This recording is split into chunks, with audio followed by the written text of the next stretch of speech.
Hello, I'm Eileen McHugh with the BBC News.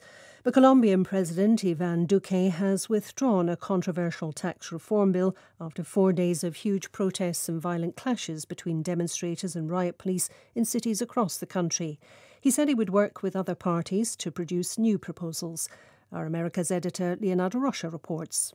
In the end, Mr. Duque had to accept defeat, knowing that the protests would continue and his proposal would be defeated in the Colombian Congress. In a televised statement, he said his government would work to produce new proposals as a matter of urgency. He insists that without a hike in taxes, the government won't be able to balance the budget and cover the extra spending generated by the coronavirus pandemic. Unions which led the protest had complained the bill would have a disproportionate impact on the poorest people who are already struggling with the economic impact of COVID. The White House has denied reports that it has struck a deal with Iran on a prisoner swap. An Iranian official told state TV the US had agreed to free 4 detained Iranians and unfreeze billions of dollars of Tehran's assets in exchange for the release of 4 Americans jailed in Iran. Speaking to the US network CBS, the White House Chief of Staff, Ron Klain, said there was no such agreement. I can tell you, unfortunately, that report is untrue. There is no agreement to release these 4 Americans. We're working very hard to get them released. We raise this with Iran and our interlocutors all the time, but so far there's no agreement to bring these 4 Americans home. Britain has also denied reports of a parallel deal for Iran to release a British-Iranian woman, Nazanin Zaghari Ratcliffe, in exchange for the payment of a large debt Britain owes Iran. The Cuban artist and dissident Luis Manuel Otero Alcantara has been taken to hospital in Havana against his will after 7 days on hunger strike. Mr. Otero Alcantara, who's 33, began his protest after secret police stormed his home and destroyed many of his artworks. He's the leader of the San Isidro movement.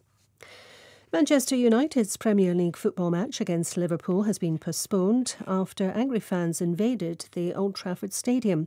Hundreds of supporters swarmed in ahead of the game to call for the removal of the club's American owners, the Glazers. Hostility towards them boiled over last month when the club joined a breakaway European Super League, which collapsed amid a backlash by fans. Liam Bradford reports. The major concern for Manchester United will be the breach of security that allowed 200 fans to enter the field of play. Manchester United pride itself on the security that it employs on a match day, and for this to happen will be a real concern. The other thing that will need to be unpicked is when on earth they're going to play this fixture. Manchester United and Liverpool both have busy fixture lists until the end of the season, and where they're going to squeeze it in will be a difficult one to figure out.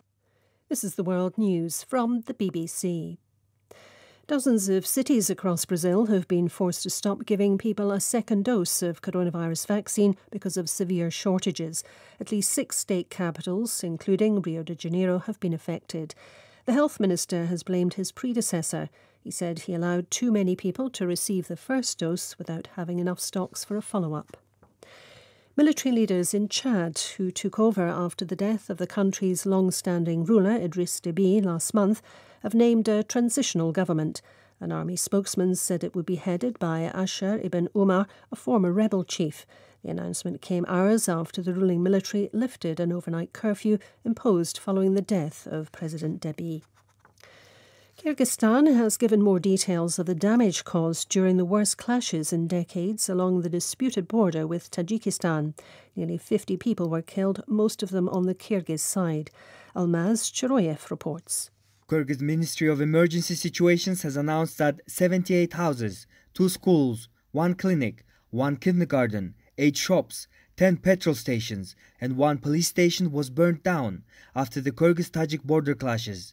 Hundreds were injured, over 20,000 displaced. 1 Kyrgyz village was fully burnt down. The 2 sides clashed on Wednesday once surveillance cameras were installed by Tajikistan on a water distribution facility. This has quickly led to border guards exchanging fire, with Tajikistan sending its troops to Kyrgyz villages. The 2 sides reached another ceasefire agreement on Saturday evening, which is holding. The percussionist Feng Zhang has been named BBC Young Musician of 2020 for his performances on the marimba. The Chinese-born musician, who's 17, has been performing around the world since he was 11 and is a member of the China Youth Percussion Orchestra. And that's the latest from BBC News.